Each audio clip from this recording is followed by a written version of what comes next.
permettait à Barnes de se rapprocher du seul but qui comptait à ses yeux. Cependant, deux facteurs essentiels se précisaient en lui. Son désir de devenir l'associé d'Edison s'intensifiait. Il se sentait prêt à cette collaboration et il était décidé à le demeurer jusqu'à ce que son désir se réalisât. Enfin, l'occasion qu'il attendait se présenta, mais pas du tout comme il l'avait imaginé. Edison venait d'inventer une nouvelle machine de bureau, connue à l'époque sous le nom de machine à dicter d'Edison. Ses employés, peu enthousiastes et persuadés qu'ils ne trouveraient jamais acquéreur, hésitaient à la vendre. Barnes sut immédiatement qu'il le pourrait.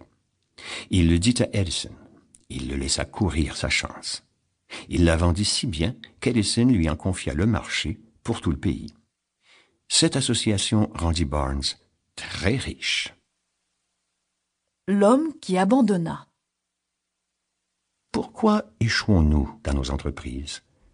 Le plus souvent parce que, découragés, parce que nous croyons être un échec définitif, nous abandonnons la partie.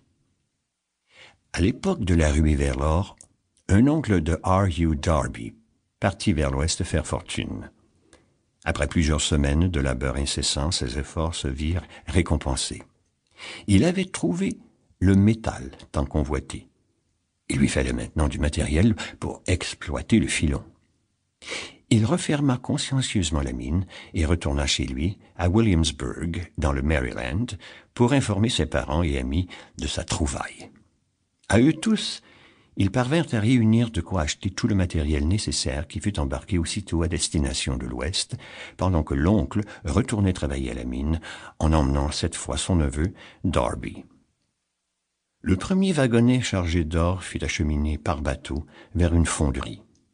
Le rendement prouva aux heureux propriétaires qu'ils possédaient une des plus riches mines du Colorado.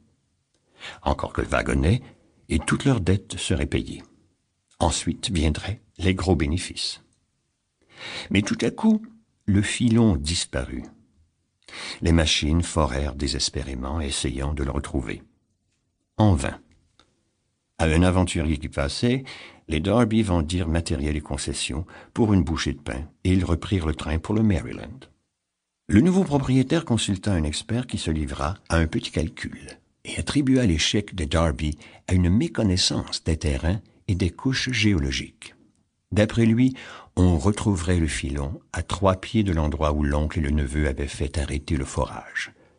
Ce qui se révéla parfaitement exact.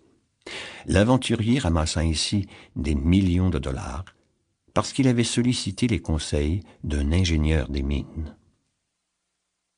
Le succès suit l'échec. C'est bien des années plus tard, quand il comprit que le désir peut se transformer en or, que Darby amortit enfin cette lourde perte. Il avait déjà monté sa compagnie d'assurance sur la vie et il appliquait la leçon qu'il avait tirée de son expérience malheureuse. Il se répétait chaque fois que l'occasion s'en présentait.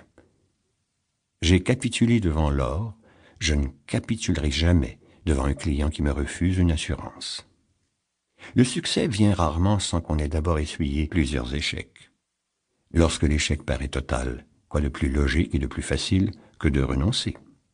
C'est exactement ce que font la plupart des gens. Souvent, l'échec, comme s'il voulait jouer un bon tour, ne fait que masquer la réussite, qui est en fait beaucoup plus proche qu'on ne le pense. Une bonne idée, c'est tout ce qu'il faut pour réussir. Mais me direz-vous, comment la trouver?